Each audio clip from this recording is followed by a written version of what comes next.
사랑의 하나님, 오늘도 우리에게 한날을 주시니 감사합니다. 하나님, 우리의 영안을 밝혀주시고 또 우리에게 지혜를 주시고 깨닫게 하사 진정 이 땅에 우리가 살면서 우리 손에 무엇을 붙들고 있는지, 또 우리가 붙들어야 될 것이 무엇인가를 깊이 깨닫는 하루가 되기를 원합니다.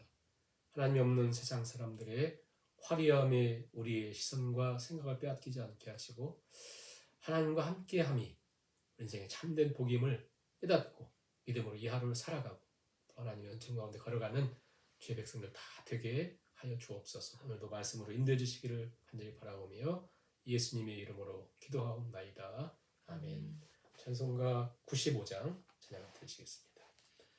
나의 기쁨 나의 소망 되시며 나의 생명이 되신 주 밤낮 불러서 찬송을 드려도 늘 하신 마음 뿐일세.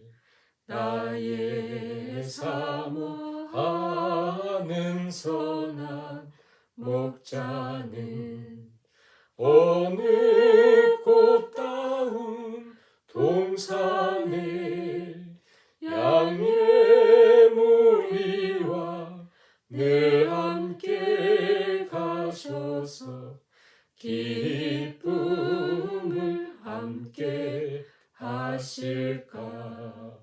길도 없이 거친 넓은 들에서 갈 길 못 찾아 애쓰며 이리저리로 헤매는 내 모양 전수 조롱하도다. 주의 자비롭고 화평한 얼굴 모든 천사도 반기며 주의 놀라운 진리의 말씀에 전지가 아다하도다. 나의 진정 사모하는 예수님 음성조차도 반갑고 나의 생명과 나의 참 소망은 오직 주 예수 뿐일세.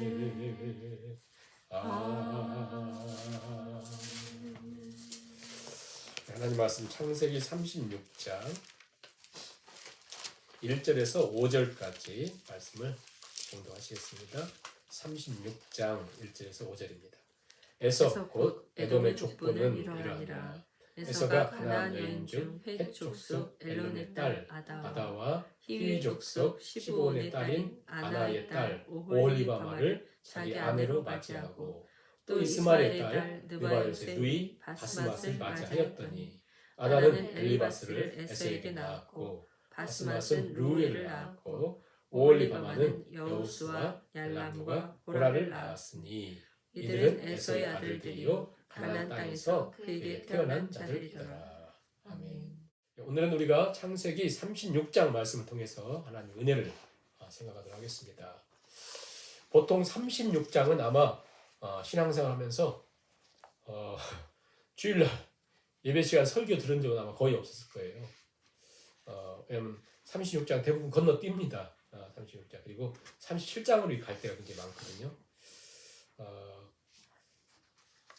그럼에도 우리가 계속해서 매장 창세기를 연구하고 있으니까 묵상하고 있으니까 36장을 우리가 한번 생각하면서 36장은 한마디로 에돔 족속의 족보를 기록하고 있거든요. 굉장히 길게 기록하고 있어요. 성경에 분명히 포함하고 또 길게 기록하고 있는 것은 매우 중요하기 때문에 또 기록하고 있거든요. 그러므로 우리가 이 에서의 족보를 한번 이렇게 요약을 해가지고 한번 이렇게 이해하는 시간이 되었으면 좋겠습니다. 족보 톨레도트라고 하는데요. 히브리인들에게 있어서 이 톨레도트 그 족보라고 하는 게 굉장히 중요해요. 어떤 역사를 요약해서 이렇게 나타내고 있기 때문에 그들은 족보만 나오면 굉장히 주의해서 또 조심해서 이렇게 봅니다. 긴 역사를 축약해가지고 또 축약된 역사 속에 중요한 걸 강조를 하고 있거든요. 그래서 이 창세기를 연구하는 가운데 창세기 신학자들 가운데 이 족보 중심으로 연구하는 들이 많아요.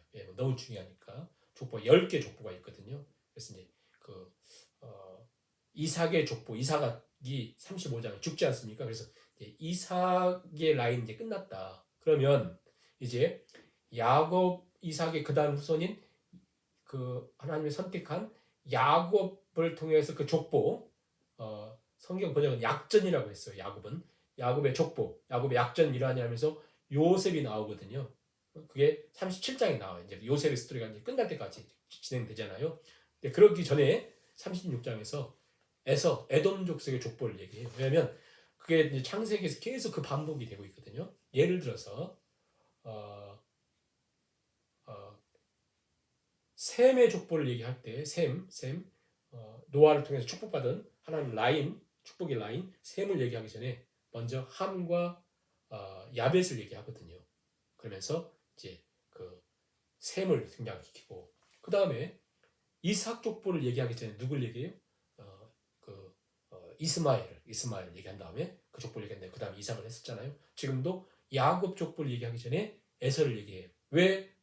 먼저 얘기할까요? 자, 지금 얘기하는 이 족보는 먼저 얘기하는 족보는 하나님 약속 라인에서 사라집니다. 그 얘기예요. 에서 족보는 라인에 사라져요. 하나님의 그 축복의 라인에 사라져요. 그런데 놀라운 것은 에서 족보를 굉장히 자세하게 기록하고 있거든요. 그 특징이 뭐냐면 에서의 그 가문이 매우 부강한 날을 이루면서 살았다. 그 얘기를 하고 있어요. 왜? 그 의미가 무엇일까? 우리가 이제 생각을 해야 되는데요. 먼저 우리가 성경의 내용을 먼저 이제 살펴보면서 보도록 하겠는데 먼저 1절, 8절 보시면요. 참 이름도 어려운 이름들이 계속 나와요. 근데 1절, 8절은 잘 한번 듣게만 해보세요. 에서가 몇 명의 아내들을 데리고 있었어요? 3명. 두 사람은 가나안 땅 사람이고 한 사람은 누구죠? 한 사람은 이스마엘의 딸이에요. 딸. 그 3명을 데리고서 잘 살았는데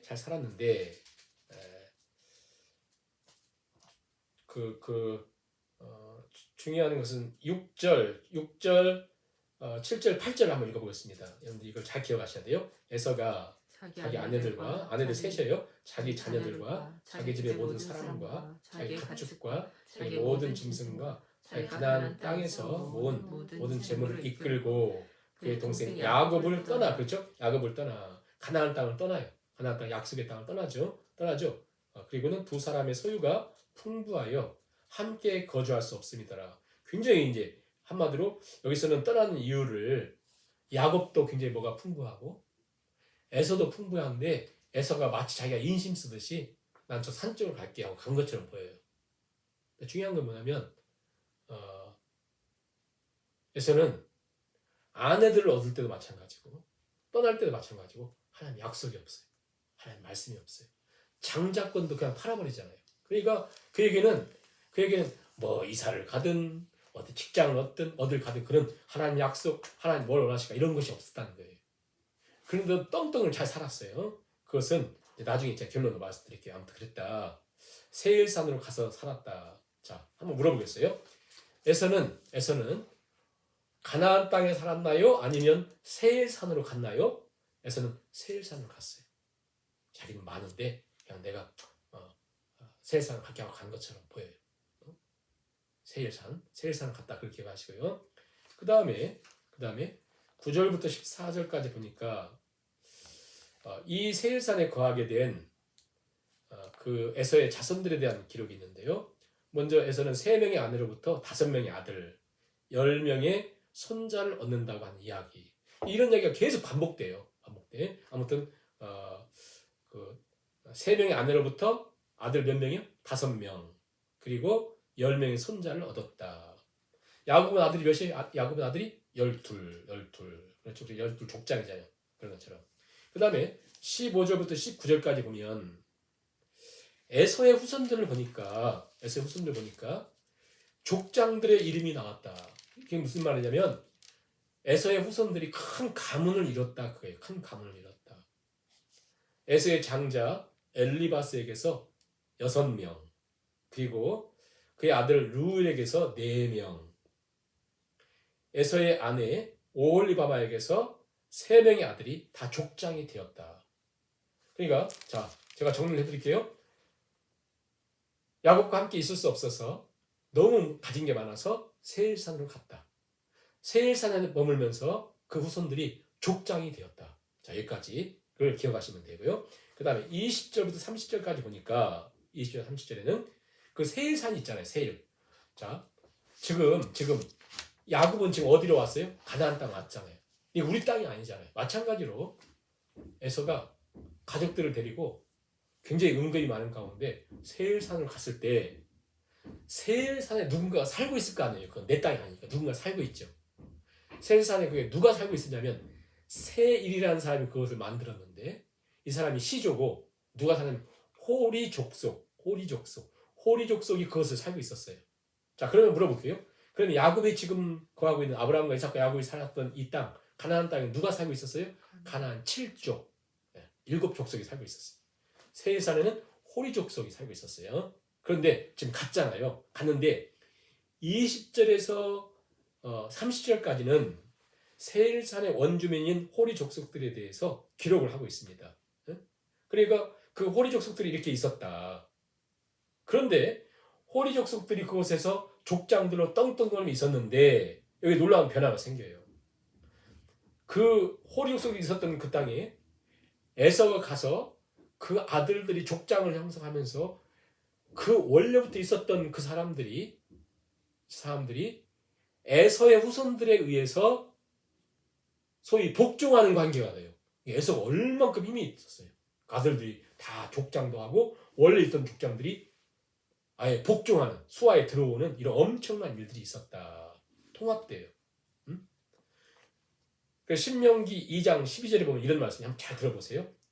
호리 사람도 세일에 거하였더니 에서의 자손이 그들을 멸하고 대신하여 그 땅에 거하였으니 이스라엘이 여호와의 주신 기업의 땅에서 행한 것과 같았더라. 그러니까 가나안 땅을 이스라엘 백성들에게 주셨던 것처럼 에서 족속이 가가지고 세일산에 호리 족속들이 있었는데 그들이 떵떵거리 있었는데 그들을 정복해가지고 그들의 족장이 되고 그 다음에 중요한 건 뭐냐면요.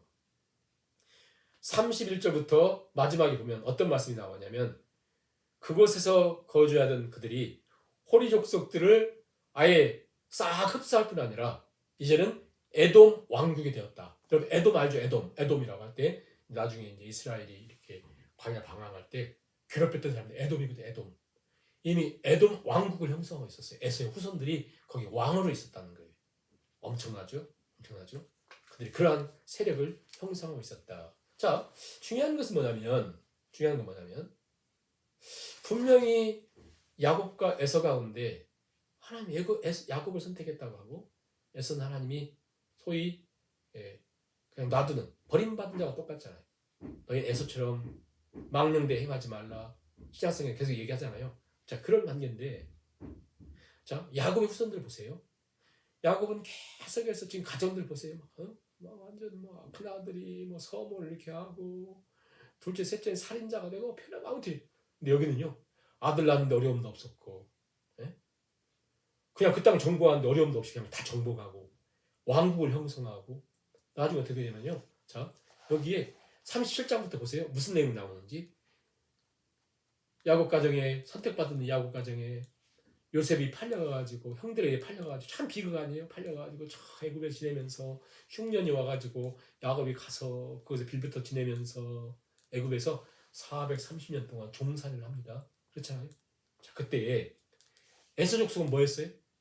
세일산에서 왕국을 형성하면서 에돔 왕국을 형성했어요. 아예 호리 족속, 뭐 세일산 없어지니 에돔 왕국을 형성했어요. 예? 나중에 이스라엘 백성들 모세가 이끌고 광야를 지나갈 때 에돔 족속들 그걸 보면서 웃었어요. 이게 참 이해할 수 없는 거잖아요. 세상에서 보면서 저 사람 하나님 믿는 사람이라고 하는데, 예? 하나님이 사랑하는 사람이라고 하는데, 근데 중요한 게 있어요. 결국은 우리가 영원한 나라에 들어가기 때문에 하나님께 이 땅에 우리를 훈련시키고 단련시키잖아요. 그런 것처럼 조금만 멀리 보면 이 에돔 족속은 어떻게 됐습니까? 에돔 족속은 나중에 이 지구상에 사라져요. 그들이 워낙 견고하게 있어가지고 함부로 아무 나라도 침범을 못했거든요. 그런데 아마 제가 정확하게 지금 기억이 좀 그렇지만 아마 알렉산더 대제에 의해서 이 에돔이 사라져요. 나중에 지구상에 없어요. 그러나 야곱의 후손인 이스라엘뿐 아니라 영적인 이스라엘들 보세요. 하나님께 영원토록 그들 지켜주시죠. 그러니까 우리가 현실을 보면서 보이는 그들을 보면서 이렇네 이렇게 해서는 안 된다라고 하는 것이고요. 오늘 말씀을 이렇게 우리가 중요한 것들만 살펴보면 이렇습니다. 제가 내용들을 좀 말씀을 드렸고 에서 에돔 가문 굉장히 크게 떵떵거리며 살았지만 그 약속의 땅을 마치 성경으로 쉽게 떠난 것처럼 보이잖아요. 그러니까 떠나면서도 하나님의 약속, 하나님 말씀 이런 거에 대한 관심이 없었다. 마치 아브라함과 롯 종들이 싸울 때 롯이 눈에 보이는 좋은 것을 선택하며 갔던 것처럼 그때부터 롯의 가문은 이렇게 하나님 약속의 땅에서 사라지잖아요. 그런 것처럼 에서의 36장 가문이 사라지거든요. 약속의 땅을 떠남으로 하나님 약속을 떠남으로 그러니까 무엇을 가졌느냐 또 얼마나 결과적으로 그것에서 성공했느냐보다 중요한 것은 뭐냐면 우리가 하나님 말씀을 가졌느냐 하나님 말씀을 붙들고 살아가느냐라고 하는 것을 기억하고요. 에서는 아예 처음부터 잘 됐어요. 왜냐하면 야곱을 만나러 올 때 400명의 군사를 이끌고 오잖아요. 아브라함이 갑부였을 때 318명 데려가지고 네 나라 연합국을 이길 정도였는데 318명. 지금 에서는 400명이나 있고 그 자손들이 다 그냥 다 건강하고 다 족장들이 되고 왕족이 되고 왕국을 이루고 그러잖아요. 그러나 진정한 축복이라고 하는 것이 바로 하나님 그분께 있다. 하나님 그분께 우리가 꼭 그것을 붙들어야 되고요. 성도는 에서와 비교해서 초라해 보인다 할지라도 실망할 필요가 없는 것은 우리 하나님이 계시다. 하나님이 우리의 힘이 돼야 돼요. 하나님을 붙들고 살아야 된다라고 하는 것이고요. 하나님이 없는 소위 세상의 왕국 더 큰 것 그것은 큰 의미가 없다. 중요한 것은 하나님 반드시 하나님은 간섭하세요. 우리가 부모가 있다는 건 뭡니까? 부모 없는 애들 너무 자유롭잖아요. 그러나 부모가 있다는 건 간섭도 하고 힘들게도 하고 그러나 부모의 사랑이 있는 것처럼 하나님이 사랑하는 하나님 백성들은 하나님 간섭하시거든요. 훈련시켜주고 그냥 살았으면 안 되거든요. 그래서 우리가 때로는 하나님 없는 사람들이 더 잘 나가고 더 부러운 것처럼 보일 수가 있지만 그러나 그들의 끝은 마치 뭐와 똑같으냐면 어느 신앙자에게 했던 것처럼 낭떠러지 끝에 올려놓은 것과 똑같아요. 지금 잘 나가는 것처럼 보이지만 한순간 시편 73편에 그 얘기 하거든요. 너희는 하나님이 없는 악한 사람들이 잘 되는 걸 보고 부러워하지 마. 그들은 잠깐 있다가 미끄러진 곳에 똑 떨어져. 에서 가면 보세요. 그렇게 위대한 왕국을 형성했지만 지구상에 사라져버리잖아요. 조금만 넓게 보면 우리가 이 땅을 살면서 중요한 것은 내가 무엇을 하든지 오늘 에서의 이 36자 에돔 가문에 보면서 내가 움직이고 결정하고 살아가며 하나님 말씀, 약속, 하나님 인도하심을 따라 살아가고 하나님 간섭하심 받고 살아간다는 것. 그것이 힘들고 어려워도 그게 복이다. 그렇게 여기는 살았으면 좋겠고요. 시간 말씀을 생각하면서 3, 4번 기도하시고 기도를 마치도록 하겠습니다.